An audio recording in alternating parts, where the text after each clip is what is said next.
Hi there, and welcome to September Spooky Treats Paper Pumpkin.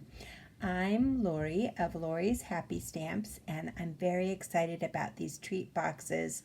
I wanted to share a couple of ideas with you tonight for the boxes and a couple of cards. And some organizational things. So I'm not going to go over the three boxes, but I do want to show you how to put a box together because, man, this was kind of confusing.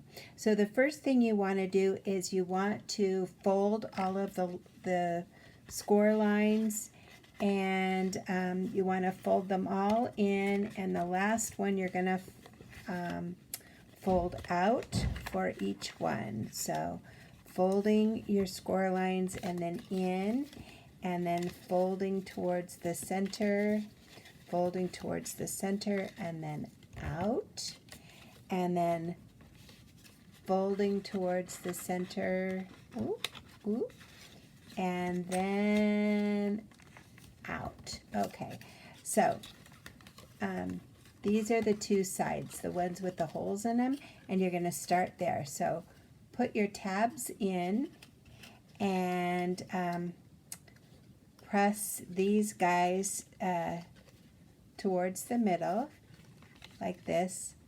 Your tabs come up, and then you're going to push your edges, your front and your back towards the middle. So it looks like that. And then for the big piece with a little tiny notch in it, you're going to lift that one over and then press that bigger piece into the bottom and press that tab in.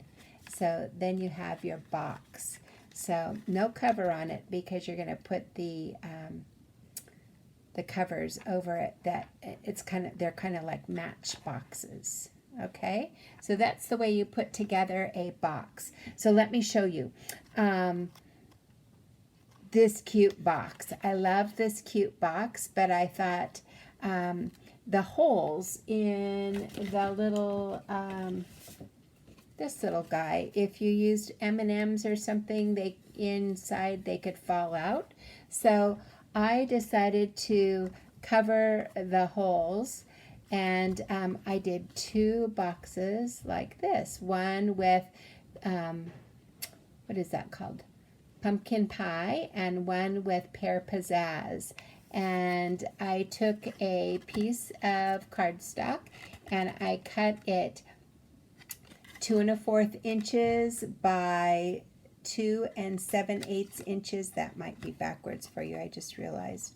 And I glued it to the back side of the card base before I got started. So I glued that on there like that, and then I folded the matchbox around it.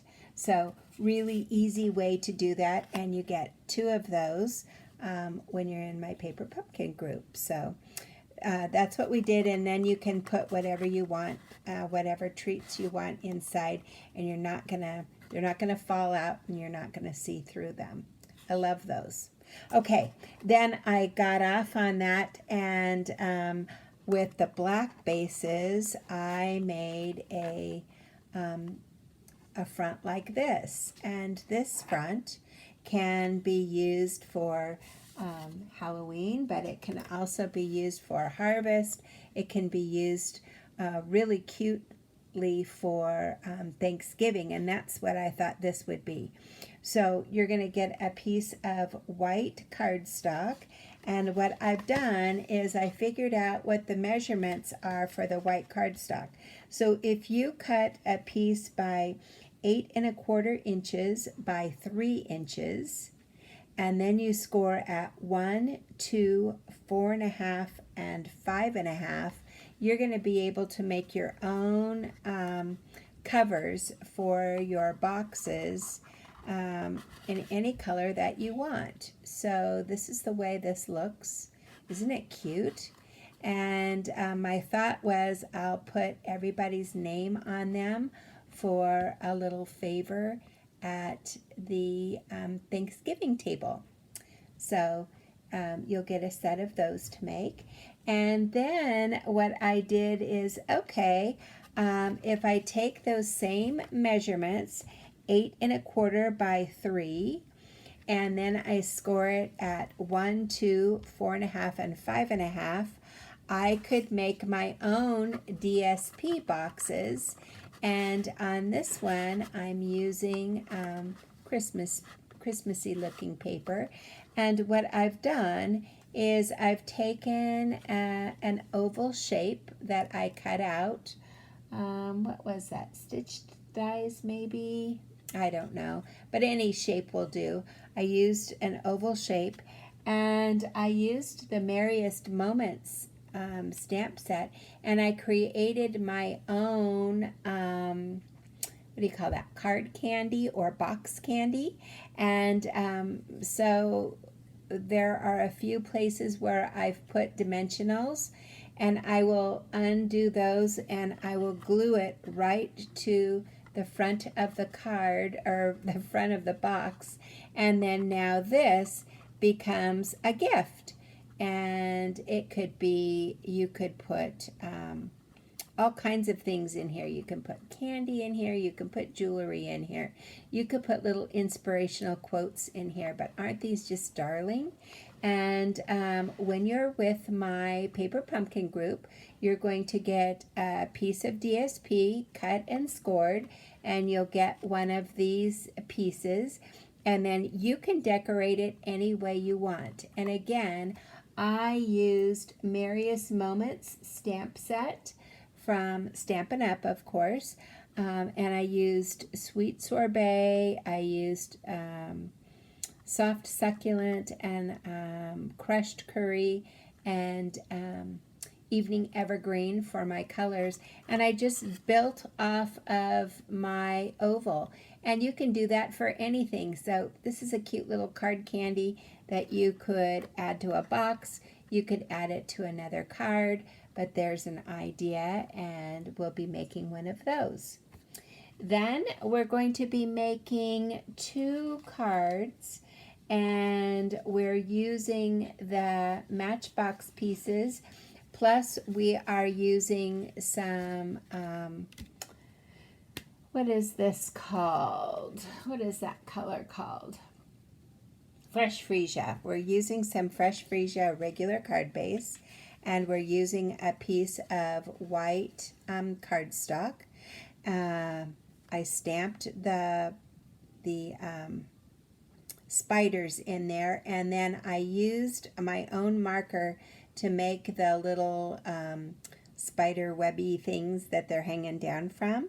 And then what I did is I took a piece of black cardstock, and it's 3 1/2 by 4 3/4, and I will glue that down.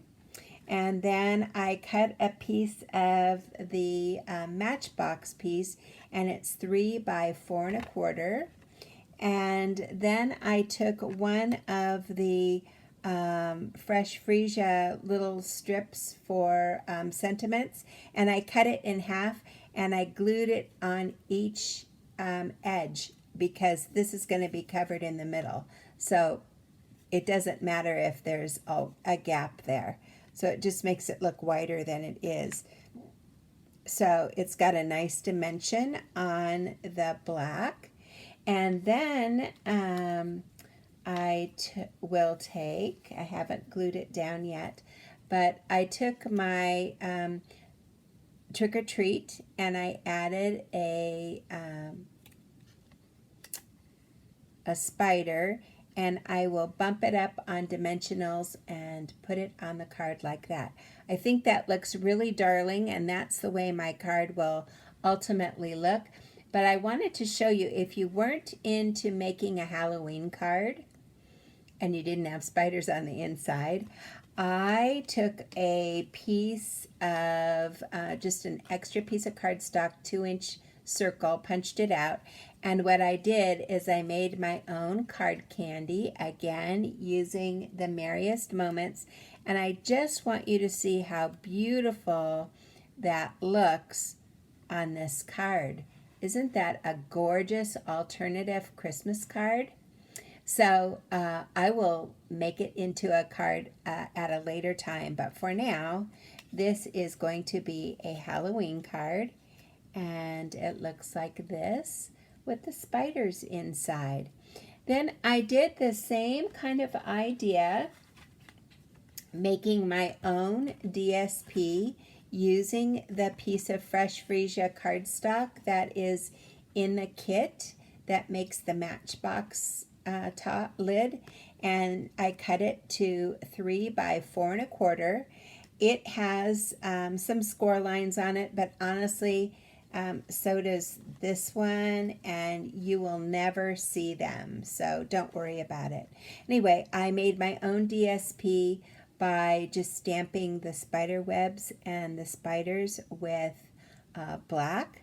Then I took a piece of ribbon that I will give to you, and I just attached it to the back with some packing tape. And I stamped my own Happy Halloween and made my own little flag. Stamped one of the ghosts, and then that will go on the same type of card base that the other card did. So fresh freesia, and then the black, and then this one goes right over it just like this. I think that looks really cute. And this time I have two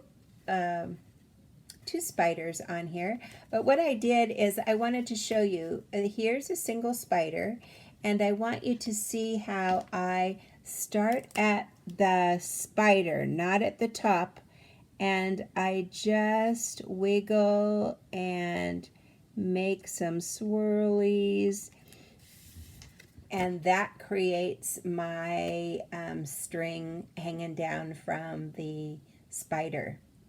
So easy peasy, right? And that'll be glued to the inside of that card. Now, I wanted to show you a couple of tips on organizing your things when you are creating, kind of mass creating maybe some Halloween cards this time around.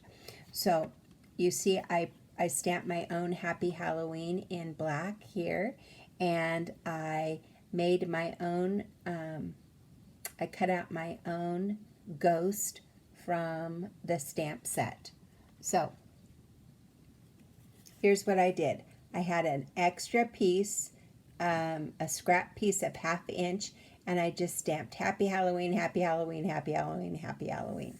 Then as I need them, I just snip them off, and I can flag them any way I want or not, but that's a quick way to make multiples when you're making a bunch of cards at the same time. The other thing that I did is, here's a piece of scrap paper again, and I stamped ghosts on here, and then I cut them out while I was watching TV. And this time around, usually I say don't worry about cutting up to the edge, but I think with the black it looks better if you do cut up to the edge, and these are really thick, so I stamped a bunch of them up and down, because you can get more that way, and then I just cut them out. Then I have a bunch of ghosts ready to go and to add to my cards when I'm ready. The other thing that I did to prepare ahead of time is I had a wider piece of